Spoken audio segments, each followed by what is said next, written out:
The first people who blew their own horns literally blew a cow or a bullock's horn, because that's all you need for a brass instrument. It's just a tube which opens out at one end into a bell. That gives a nice big sound, and at the other end of the tube you have an opening into which you make this rather disgusting noise. You go, and that raspberry is amplified in the horn to make this sort of sound.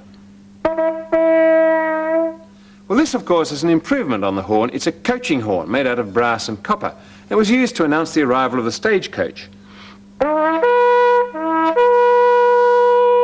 A very good signalling device, but an awkward thing to handle. Hard to know where to put it in the stagecoach, and if somebody knocked the end, they could take your teeth out. So it was found to be much better to wind it into a circle like that. The same length, but a much handier instrument, and you could play it just as well.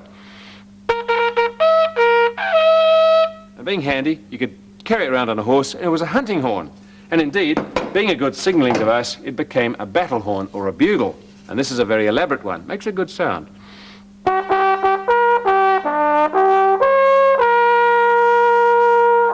But elaborate as it is, it's still got those ingredients that all bugles have. A mouthpiece there, a long tube, and finally, at the other end, a big bell to throw the sound out.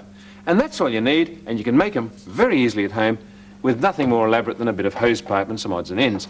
Now, before you go cutting up the garden hose, you'd better ask, because often people cut bits off when they're repairing hoses, and it's the offcuts you need. You don't need much. In fact, you only need 130 centimetres to make a B-flat bugle, and that's the usual kind.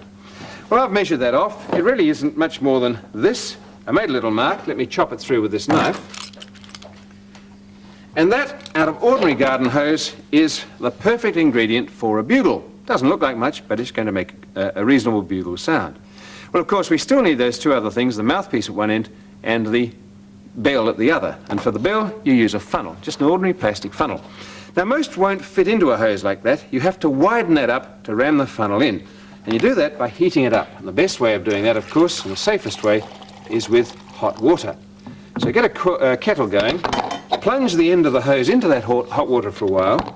You may be lucky enough to ram the funnel straight into that softened plastic, but if you find you can't, get something like a stick or a spike or indeed long-nosed pliers and shove that in first. That'll expand the plastic, and as it cools, it'll cool in a sort of widened form, and then when you take the pliers out, you should be able to put the funnel in quickly without losing the shape of the hose.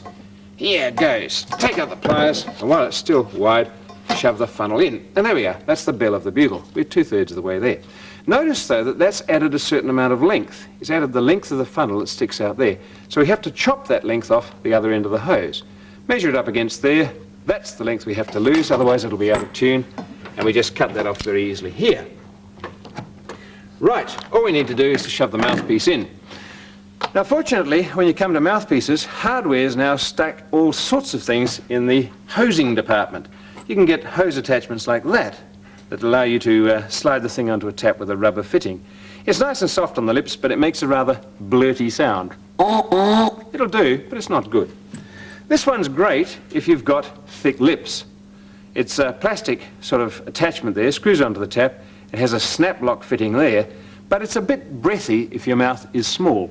The one I like is this one, and I've already put it into the other end of the hose here. There we are. You notice that it's another sort of hose fitting of the type that we had, snap lock fitting there, and notice that that size there is just about the same as the bugle mouthpiece. It's really good. It means you can get the high notes. That means you can get the full range of bugle announcements. Well, let's assemble one of these. Let's put that back into this proper length of hose.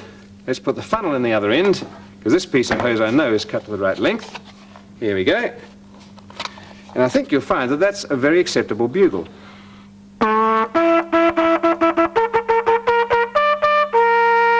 And of course, just like the other ones, we can coil them up to make them a bit more transportable.